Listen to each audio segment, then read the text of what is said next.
Hello दोस्तों, good morning. कैसे हैं आप सब। आज की वीडियो में हम 24 सितंबर की करंट अफेयर जानेंगे और जो स्टूडेंट नए हैं उनके बारे में उनके लिए मैं आपको बता देता हूं कि जो हम करंट अफेयर पढ़ते हैं वो हम मंडे से लेकर के सैटरडे तक 6 दिन करंट अफेयर पढ़ते हैं। और संडे में क्या होता है, संडे में होता है वीक की करंट अफेयर का टेस्ट। तो इस तरह से आप जो है वीक की करंट अफेयर जो है रिवाइज करते रहिए। और जो 15 तारीख होती है और जो 30 तारीख होती है उसमें महीने की करंट अफेयर का टेस्ट होता है। तो अब जो 30 तारीख आने वाली है उसमें जून की करंट अफेयर का टेस्ट होगा, तो आप जून की करंट अफेयर भी रिवाइज कर लेना। आज की वीडियो में हम 14 क्वेश्चन जानेंगे। तो चलिए फिर हम पहला क्वेश्चन देखते हैं। देखिए, भारतीय वायुसेना के नए प्रमुख कौन बने हैं, यानी चीफ ऑफ एयर स्टाफ कौन बने हैं, चीफ ऑफ एयर स्टाफ। तो इनका नाम है VR चौधरी या विवेक राम चौधरी।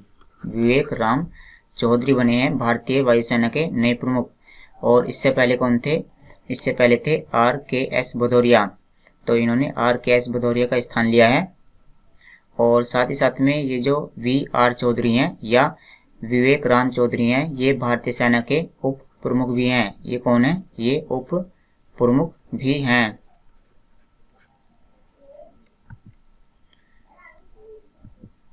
और चलिए फिर हम जो हमारे पास सशस्त्र सेना है इसके बारे में जान लेते हैं। इसकी जो तीनों आर्मी है, जो वायुसेना है, वायुसेना के प्रमुख कौन बने हैं, विवेक राम चौधरी। आप यहाँ पर देख सकते हैं, ये हैं विवेक राम चौधरी। और जो नौसेना है इसके प्रमुख कौन है, करमवीर सिंह। और जो थल सेना है इसके प्रमुख कौन है, मनोज मुकुंद नरवाने। और जो CDS हैं यानी चीफ ऑफ डिफेंस स्टाफ, वो कौन है, विपिन रावत। अगर कोई प्रॉब्लम आती है तो ये तीनों किससे कोऑर्डिनेट करते हैं, ये तीनों विपिन रावत से कोऑर्डिनेट करते हैं। और जो विपिन रावत हैं, कोई भी अगर इंफॉर्मेशन लेनी होती है तो जो राष्ट्रपति होते हैं वो डायरेक्ट इनसे ही कांटेक्ट करते हैं। उनको इन तीनों से अलग अलग कांटेक्ट करने की आवश्यकता अब नहीं होती। तो चलिए हम किसके बारे में जान लेते हैं, हम भारतीय वायुसेना के बारे में जान लेते हैं। तो देखिए, भारतीय वायुसेना यानी इंडियन एयरफोर्स, तो इसकी स्थापना कब हुई थी, इसकी स्थापना 8 अक्टूबर 1932 को हुई थी। और इसका मुख्यालय नई दिल्ली में स्थित है। ये जो वायुसेना है, नौसेना है और जो थल सेना है, इन तीनों का मुख्यालय ही नई दिल्ली में स्थित है। और यहाँ पर जो थल सेना अध्यक्ष हैं वो कौन है, विवेक राम चौधरी। इससे पहले कौन थे, RKS भदौरिया। और वायुसेना के उप प्रमुख कौन है, वो है विवेक राम चौधरी। और जो भारतीय वायुसेना दिवस मनाया जाता है वो कब मनाया जाता है, 8 अक्टूबर को।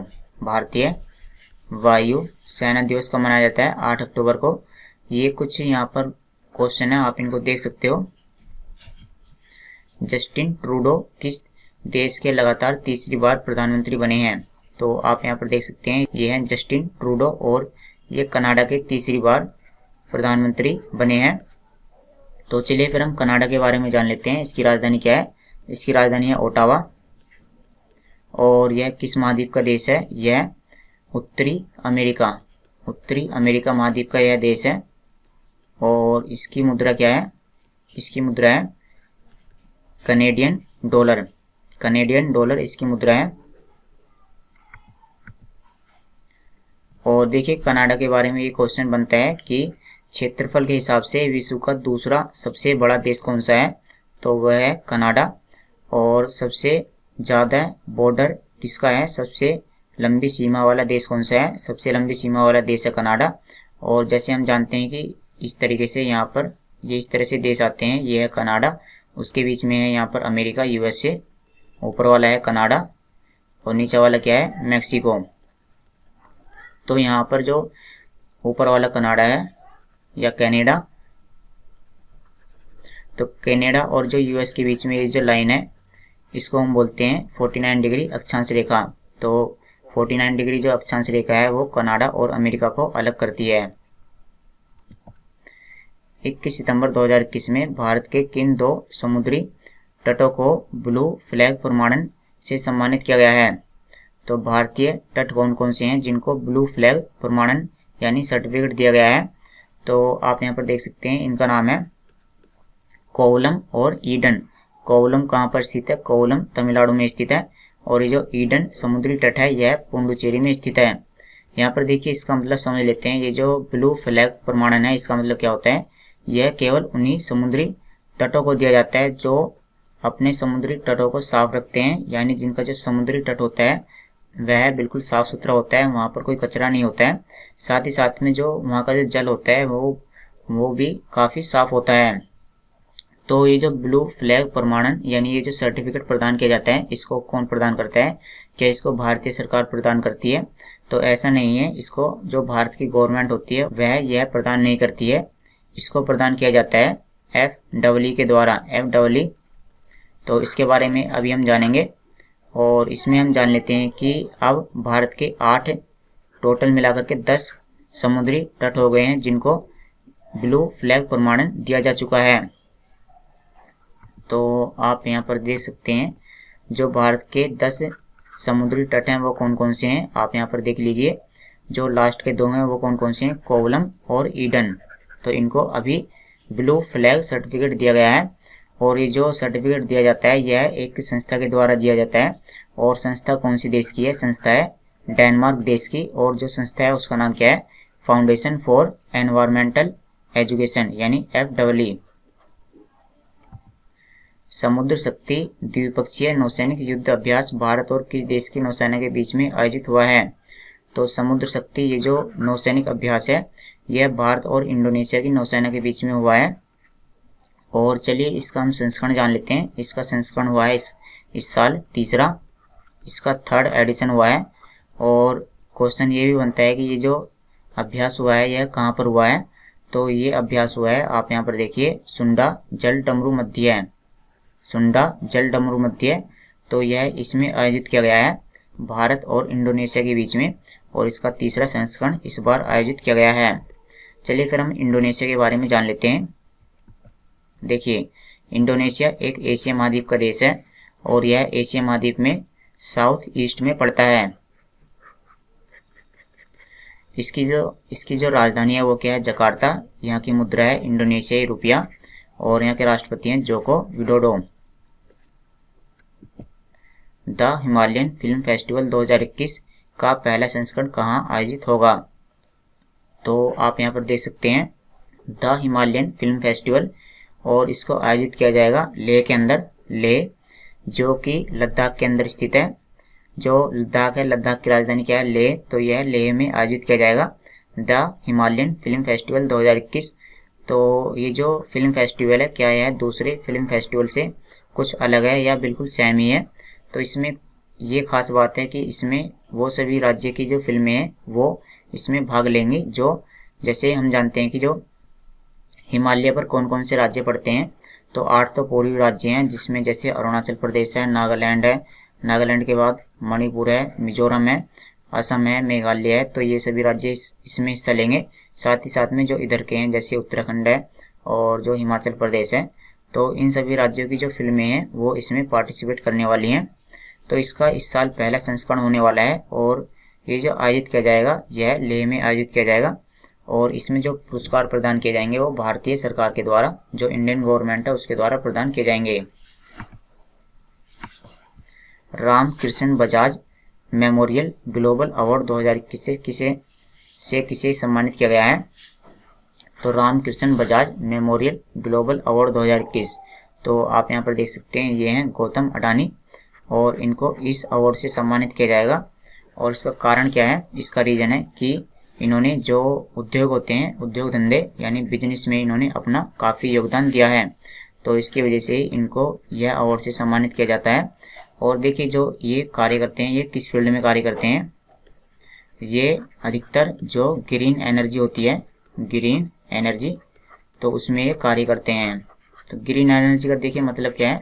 जो एनर्जी जो सोलर पैनल की सहायता से बनाई जाती है, यानी जो सौर ऊर्जा होती है, तो उसमें इनका काफ़ी योगदान है। और इनके ये कई ऐसे तटों का भी निर्माण करते हैं जो केवल और केवल सोलर पैनल की सहायता से चलाए जाते हैं। योगेश्वर सागवान किस देश में भारत के अगले राजदूत बने हैं? योगेश्वर सागवान, तो इनको बनाया गया है पराग्वे के राजदूत। जो पराग्वे में इंडियन एम्बेसी है उसमें ये राजदूत बने हैं। और आपको ये पता होना चाहिए कि बीपी यानी बोलिविया और पराग्वे ये दोनों के दोनों लैंड लॉक्ड कंट्री हैं। Land locked. बोलिविया और पराग्वे ये दोनों कैसी कंट्री हैं? ये दोनों लैंड लॉक्ड कंट्री हैं, यानी ये चारों तरफ से भूमि से घिरी हुई हैं। तो आपको इनके बारे में ये फैक्ट पता होना चाहिए।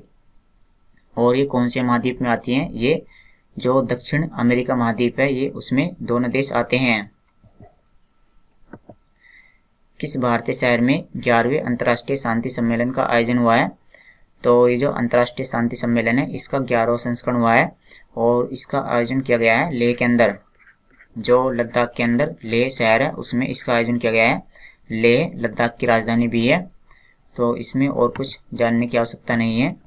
इसरो और किस शिक्षा बोर्ड ने मिलकर स्कूली छात्रों के लिए स्पेस चैलेंज लॉन्च किया है? तो इसरो यानी इंडियन स्पेस रिसर्च ऑर्गेनाइजेशन, और जो शिक्षा बोर्ड है उसका नाम है CBSE यानी central board of secondary education. तो इन दोनों ने मिलकर के जो है स्पेस चैलेंज लॉन्च किया है। और देखिए ये जो चैलेंज है यह स्कूली छात्रों के लिए है और यह कक्षा 6 से लेकर के 12वीं तक के जो भी छात्र हैं उनके लिए है। और देखिए इसमें होने क्या वाला है उसके बारे में जान लेते हैं।